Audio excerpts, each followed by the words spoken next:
Hoje é 12 de janeiro de 2022. São 14 horas e 4 minutos. O escriba se põe, obviamente, sem paletó e gravata, porque não há de fazer visagem, pretextando que está a visitar o foro. Não. Nós estamos com férias forenses terminadas no dia 6 de janeiro ultrapassado, mas com os prazos suspensos até dia 20, segundo inclusive uma resolução do Conselho Nacional de Justiça. Nos aspectos ligados ao processo penal, os prazos não se interrompem. A contagem continua, mas em termos, porque esses prazos não podem correr contra o réu. E o excesso pode ser computado, sim, para efeito de se decretar a severidade excessiva da manutenção dos réus na prisão, porque se os prazos correm inclusive para efeito de se reconhecer o excesso de recolhimento prisional. Deve estar sendo cogitado esse particular aí nos conflitos judiciais que estão tramitando, é claro, porque o preso quer que os prazos sejam contados de acordo com as restrições à liberdade deles. E assim deve ser, independentemente do fato de os tribunais estarem examinando essa particularidade com a severidade possível, porque o excesso de prazo nessas circunstâncias corre, sim, no sentido de provocar a soltura dos réus em condições adequadas a se reconhecer o constrangimento ilegal. Mas isso não faz parte desta manifestação do escriba, que, independentemente de estarem ou não os tribunais funcionando, deve afirmar que não ficou um dia só sem comparecer ao escritório, que é a sua segunda casa e que força o compartilhamento da sua vida doméstica com a família esta acostumada, sim, a coparticipar das obsessões do chefe. E uma das obsessões do chefe da família é a observância plena da liberdade garantida na lei processual penal para, eventualmente, um outro cliente que possa estar recolhido. Mas o Paulo Sérgio continuou trabalhando, sim, pôde estudar, pôde desenhar bastante, porque o Leite Fernandes desenha, tem a veleidade de se afirmar também pintor e escultor nas horas vagas, e até de um bom estilogravurista, porque o Leite Fernandes não pode fazer, evidentemente, a propaganda dele como advogado bem posto ou competente, isso é proibido eticamente, mas pode dizer, sim, que está a traçar bem com um pincel, a fazer boas estilogravuras e ter, inclusive, suas obras arquivadas no Museu da Estilogravura de Campos do Jordão. Paulo Sérgio Leite Fernandes é um bom estilogravurista e tem obras postas aí em um ou outro reduto desse tipo de arte que não é ultrapassado não, embora raro. A xilogravura favorece o pensamento, a reflexão e a compensação eventual de uma preocupação maior, enquanto se está a traçar a madeira nobre com um determinado produto de aço a pontiagurar, deve haver essa expressão. A madeira não se pensa em coisa ruim, pensa-se apenas na perfeição do traço.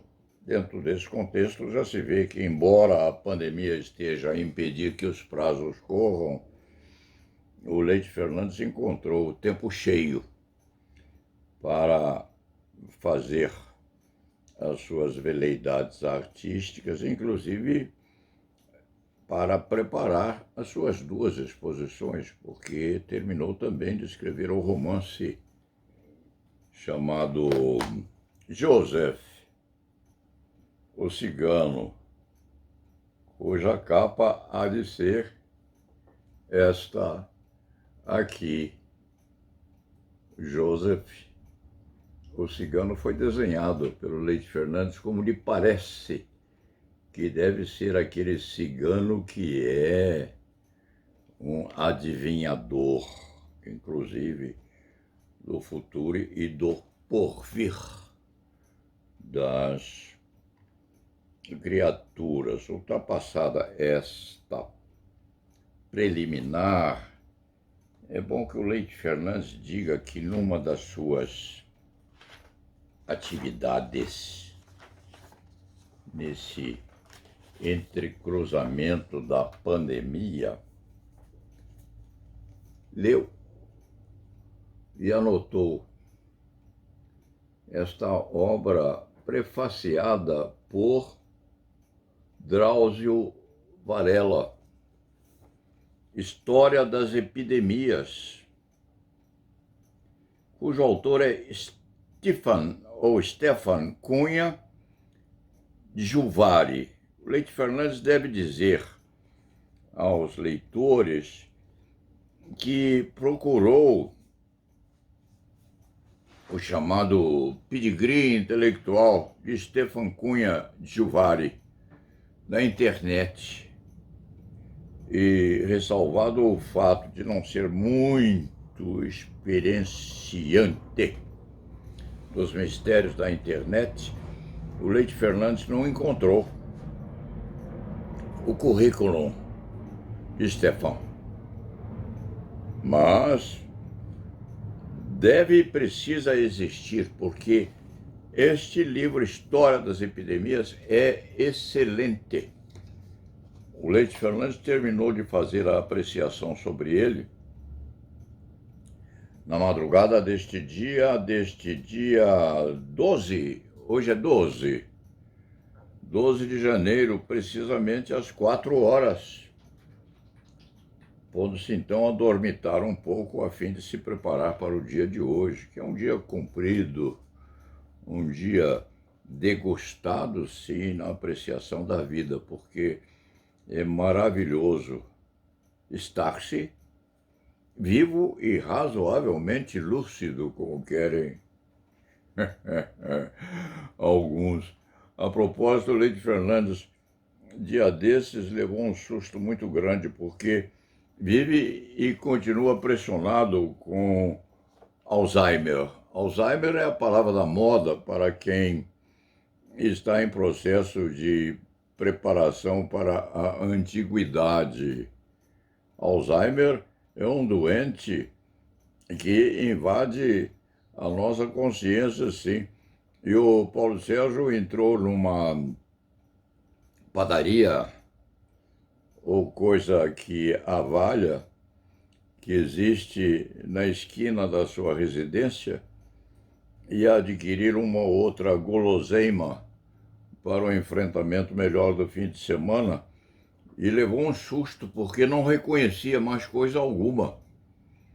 Não reconhecia sequer a funcionária que estava a fiscalizar o recebimento das quantias e devolução do preço cobrado eventualmente por um ou outro produto não adquirido. E a primeira surpresa que veio à cabeça do Leite Fernandes foi a de que ele havia sido assaltado pelo diabólico Alzheimer, porque não estava a reconhecer coisa alguma. E só com um pouco de reflexão é que percebeu, após indagar a menina quem era ela, e ouvir a resposta: não, doutor, nós mudamos tudo agora no fim de semana, mudamos os móveis, mudamos os funcionários, mudamos os doces, mudamos as receitas, então não se surpreenda não, porque é tudo novo. Isso tranquilizou muito o Leite Fernandes e o trouxe razoavelmente disposto a dizer a vocês, e fechando esta crônica verbal, que esta obra, História das Epidemias, de Stefan Cunha Giuvari, prefaciada por Drauzio Varela, é uma obra completa no sentido, perceba-se bem, não de história das epidemias ou das endemias ou das vacinas ou das doenças ou dos micróbios ou das criaturas que chegaram ao diagnóstico daquilo que existia ou deixava de existir, não, ou das origens, não. Esta obra é preciosa porque uma parte dela é, sim, a história do Brasil. E com um bom pedaço, ou um texto muito delicioso correspondente à nossa São Paulo. E, para não se parar em São Paulo, também as nossas praias de Santos, São Vicente, os bairros existentes lá embaixo, lembrando ao Paulo Sérgio Leite Fernandes numa relação de causalidade, inclusive com crônica, posta hoje também no site, refotografando um veleirinho lindo que o Paulo Sérgio teve, relembrando que o Paulo Sérgio, ao ler esse livro, ao terminar de lê-lo hoje na madrugada, se lembrou de que um pedaço dele indiretamente se refere, sim, às praias santistas, porque o Leite Fernandes, quando era garotão e já tinha a obsessão de ser um criminalista, tinha também a veleidade de querer falar bonito, falar bem, de ser um orador reconhecidamente bem posto na orografia da verbalização nos tribunais brasileiros.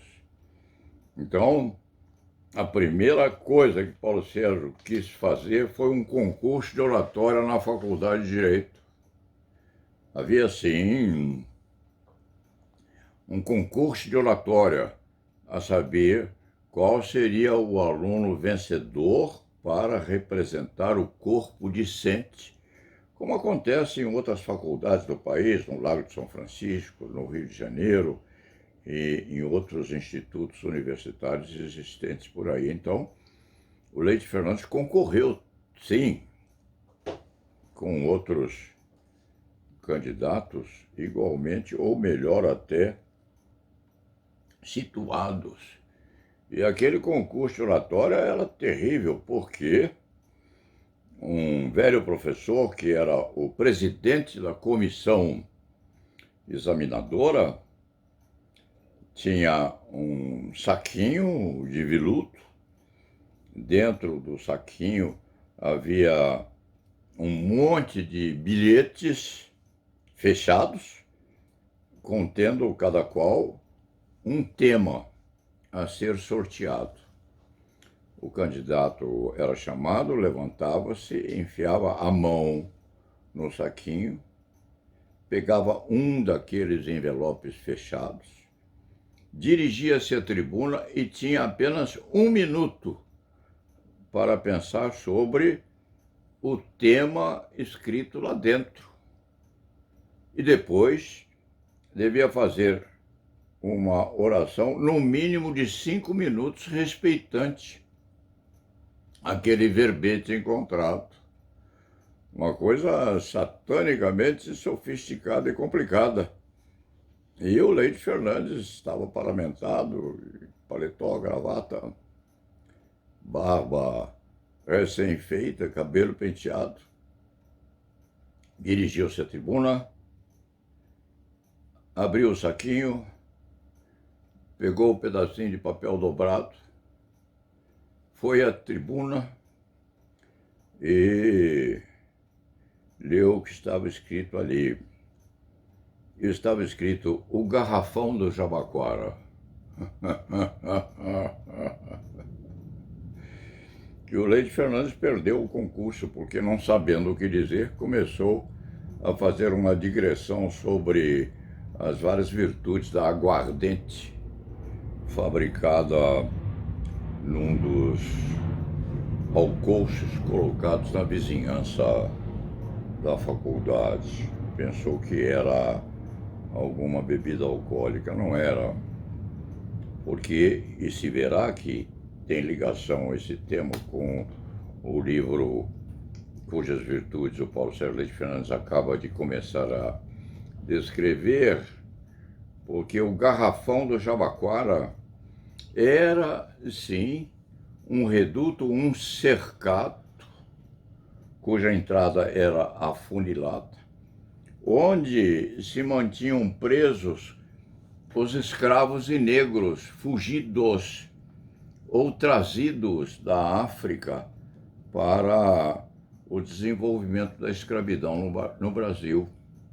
E ali, naquele garrafão do Jabaquara, havia, assim, um recomeço ou uma insuflação da chamada peste bubônica, a exemplo ou como precedente daquilo que está acontecendo no nosso país hoje com as aglomerações que nós temos por aí. Já se vê, e o Paulo Sérgio começou a falar nos prazos processuais, passa pela história das epidemias de Stefan Cunha Juvari, havendo um mistério, porque não achou o Stefan